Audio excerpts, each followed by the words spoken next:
saya Aulia Amara, aku mahasiswa semester 5 Agribisnis. Di video kali ini, aku mau bahas SWOT analysis dan business model canvas dari Konyaku Mr. Easy. Nah, kalian pasti pernah dengar di animasi Doraemon. Konyaku penerjemah. Sebenarnya apa sih konyaku itu? Jadi, konyaku itu merupakan makanan khas tradisional Jepang yang dibuat dari ubi konjac atau yang kita kenal di Indonesia adalah ubi porang. Konyaku dikenal rendah kalori, kaya akan serat, dan cocok untuk diet sehat. Sekilas tentang brand Mr. Easy ini, produk Mr. Easy diproduksi oleh PT Amico yang merupakan pelopor dalam industri konyaku dan shirataki di Indonesia. Berikut performa toko dan produk Mr. Easy di platform Shopee. So, dari hasil pengamatan saya, produk Mr. Easy ini punya beberapa kekuatan. Yang pertama itu produknya berkualitas tinggi dengan teknologi Jepang, memastikan originalitas dan standar terbaik bagi konsumen.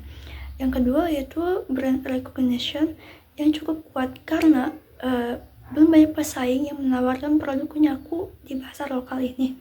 Dan selanjutnya produk Mr. Easy ini sangat praktis ya, tidak perlu dimasak sehingga cukup direndam saja dengan air panas sebelum dikonsumsi. Dan selanjutnya brand Mr. Easy ini telah memiliki sertifikasi BPOM dan halal yang sangat penting untuk kepercayaan konsumen lokal. Dan selanjutnya brand Mr. Easy ini tersedia di Shopee Mall. Dan selain itu, produk yang ditawarkan Mr. Easy ini bervariasi, sehingga memberikan pilihan yang lebih luas bagi konsumen.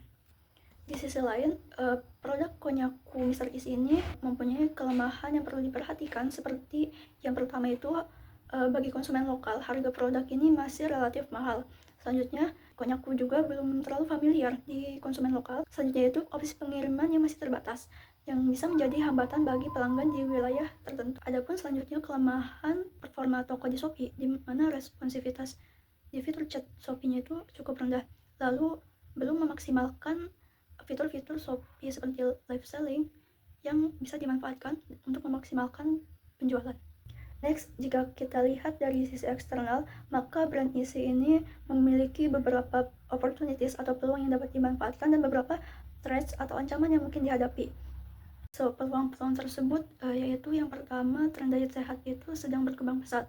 Lalu ada peluang untuk melakukan kolaborasi brand lokal, restoran atau influencer untuk memperluas jangkauan pasar. Lalu dengan menyediakan harga grosir yang dapat menarik pelanggan dari segmen distributor atau toko besar. Dan lalu dengan menawarkan opsi pengiriman same day atau instan yang akan memberikan nilai tambah bagi konsumen yang membutuhkan produk dengan cepat. Lalu Mr. Easy juga memiliki potensi untuk ekspansi pasar internasional sebagai produk ekspor. Kemudian ancaman yang mungkin dihadapi yaitu pertama, preferensi konsumen yang belum terbiasa dengan konyaku dapat menjadi tantangan besar. Lalu resiko produk ini disubstitusi dengan produk yang lebih familiar di pasar di Indonesia. Lalu kemungkinan kerusakan produk selama pengiriman, terutama karena sifatnya yang riskan. Selanjutnya yaitu munculnya produk lokal serupa dengan menawarkan harga yang lebih terjangkau dapat menjadi ancaman. Dan yang terakhir adalah produk impor yang menjadi kompetitor dengan produk yang serupa. Next, kita bahas business model canvasnya. Yang pertama, kita mulai dari value proposition. Nah, produk Mr. Easy ini menawarkan yang pertama produk lokal namun otentik Jepang. Yang kedua, versatile, cocok untuk berbagai jenis hidangan, lalu penyajiannya praktis dan masa simpan yang lama. Lalu produk Mr. Easy ini suitable for dietary needs seperti vegetarian, gluten free diet, paleo diet, diabetic diet, dan organic diet. Dan terakhir, produk Mr. Easy ini tersedia di berbagai supermarket dan e-commerce.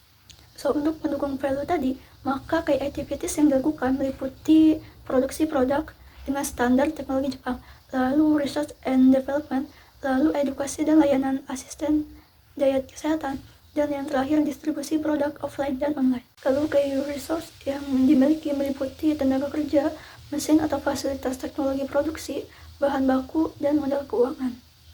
Maka dari sisi cost structure, maka biaya yang dikeluarkan meliputi yang pertama biaya bahan baku, produksi pengemasan, lalu biaya tenaga kerja, produksi, distribusi, marketing, tim R&D, dan lain-lain. Dan lalu biaya distribusi dan logistik. Dan yang terakhir adalah biaya R&D produk.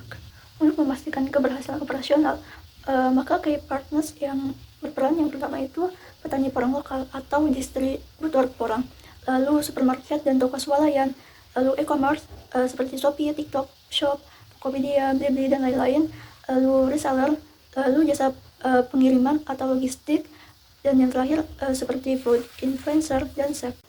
Kembali ke value proposition yang telah disebutkan, maka target customer segment untuk produk ini adalah pertama, customer dengan dietary program, lalu menyukai makanan Jepang dan masakan Jepang, lalu restoran dan catering makanan sehat lokal, dan lalu expatriate atau komunitas Jepang yang ada di Indonesia, dan yang terakhir adalah pasar ekspor. Selanjutnya, untuk menciptakan hubungan yang baik dengan pelanggan, maka customer relationship yang dibangun melalui yang pertama, edukasi interaktif di media sosial, lalu layanan pelanggan responsif terkait informasi produk dan cara pemakaian, dan yang terakhir dengan membentuk komunitas. Maka untuk menyalurkan value tadi yang tadi disebutkan ke customer segment, maka channels yang diperlukan adalah yang pertama e-commerce, lalu sosial media dan website, marketplace, supermarket, lalu pop-up store, dan event-event. Yang terakhir adalah revenue streams atau sumber pendapatan bisa didapat dari yang pertama penjualan produk utama melalui e-commerce, supermarket, dan reseller. Selanjutnya dengan menawarkan paket bundling produk, dan selanjutnya dengan mengkolaborasi dengan restoran. Dan yang terakhir pendapatan didapatkan dengan edukasi berbayar seperti mengadakan webinar atau workshop memasak berbasis Konyaku ini.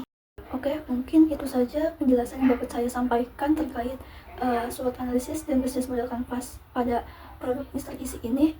Kalau kalian punya pendapat lain, mungkin bisa didiskusikan di kolom komentar. And last, thanks for watching.